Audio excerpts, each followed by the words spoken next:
Pemirsa, IHSG telah melemah 28% sejak awal tahun. Lalu bagaimana prospek IHSG ke depan? Untuk informasi selengkapnya kita telah bergabung dengan Nafan Ajil, analis Bina Arta Sekuritas. Nafan, apa sentimen yang membuat IHSG melemah 5% untuk hari ini? Adapun kalau saya amati bahwasanya pelemahan IHSG memang masih lebih signifikan ya dibandingkan dengan hari sebelumnya. Kalau saya akui memang sentimen global juga masih begitu kuat ya dalam mempengaruhi pelemahan IHSG. Kita tahu bahwasanya para pelaku pasar memang sangat prihatin terkait dengan penyebaran wabah COVID-19 yang memang semakin agresif dan telah ditetapkan sebagai pandemi global begitu ya, dan hal ini juga menyebabkan terjadinya kekhawatiran ya bagi para pelaku pasar untuk masuk ke instrumen yang bersifat memiliki resiko yang tinggi begitu ya, seperti di pasar modal.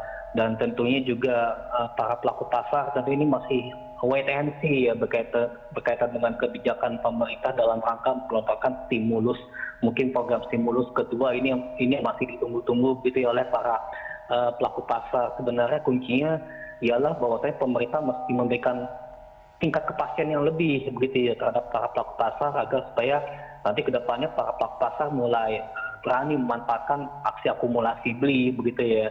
Dan paling kalau untuk jangka pendek ya mungkin para pelaku pasar akan menantikan berkaitan dengan penetapan BI ya dalam rangka mungkin kemungkinan besar untuk menurunkan tingkat suku bunga acuan minimal 25 basis point. Kalaupun misalkan mengikuti dari beberapa bank sentral di negara-negara lain, misalkan The Fed, Kanada, ya, Australia, itu pun juga mereka lebih cenderung menurunkan sebesar 50 basis point. Ini diharapkan bisa memberikan katalis positif bagi kinerja IHSG dalam jangka pendek, dan kalau jangka panjang berkaitan dengan tingkat stabilitas pertumbuhan ekonomi begitu ya.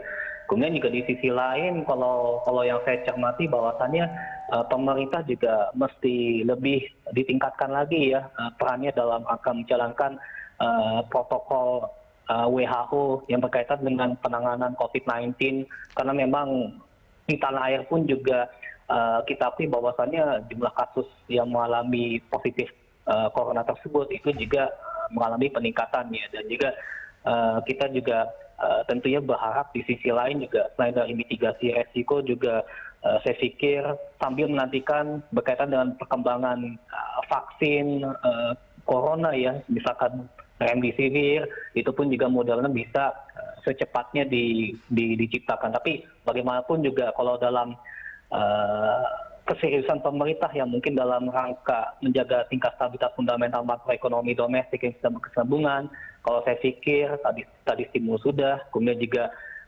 pemerintah juga perlu menjalankan perannya dalam rangka menyediakan berbagai stok kebutuhan ya, terutama untuk bagi para pelaku masyarakat ya, karena kebutuhan baik itu kebutuhan primer, kebutuhan sekunder itu pun juga mesti perlu dipenuhi begitu ya, itu paling penting. Dan di sisi lain mungkin juga berkaitan dengan program pemerintah dalam rangka mendukung growth ya, kita juga menantikan berkaitan dengan gebrakan pemerintah lainnya. Mungkin kita juga menantikan berkaitan dengan perkembangan Omnibus Law yang memang masih menunggu pengesahan di DPR begitu ya. Kalau misalkan jika sudah disahkan pun juga ini bisa menambahkan booster begitu ya bagi para pelaku pasar tentunya. Mudah-mudahan nanti dalam bulan puasa ada perkembangan positif ya. Di sisi lain juga berkaitan dengan perkembangan vaksin tersebut. Sebenarnya kalau di Amerika Serikat pun juga sudah ada perkembangan positif, nanti tinggal menunggu waktu yang tepat kalau menurut saya demikian. Oke, baik Mas Nafan, ini kalau kita lihat terkait dengan kondisi pasar sendiri sebelum terjadinya trading halt, kita tahu pasar akhirnya tadi ditutup dengan angka di level atau IHSG di level 4.456 dengan beberapa top value dan top frekuensi atau top volume dan top value yang dilihat adalah cukup seperti ini. Dan tapi Anda melihat pelaku pasar sendiri ini cukup liquid atau memang tadi mereka banyak melepas saham-saham pada saat sebelum trading halt ini? Apakah memang optimisme sudah mulai ada, tapi ternyata tidak mampu untuk membuat IHSG kembali bergairah?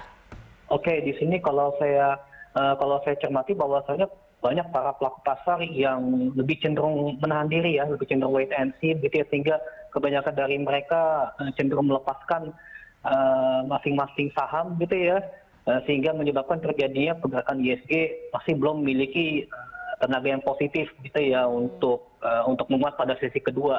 Padahal kalau misalkan jika tadi saja saya melihat bursa di regional Asia pun juga ada yang positif, ada yang memang saya lihat juga negatif gitu ya. Tapi memang meskipun demikian, mungkin karena psikologis dari para pelaku pasar lebih cenderung fearful begitu ya, terhadap kondisi perkembangan domestik yang saat ini, di mana hari ini juga masih minim katalis positif begitu ya.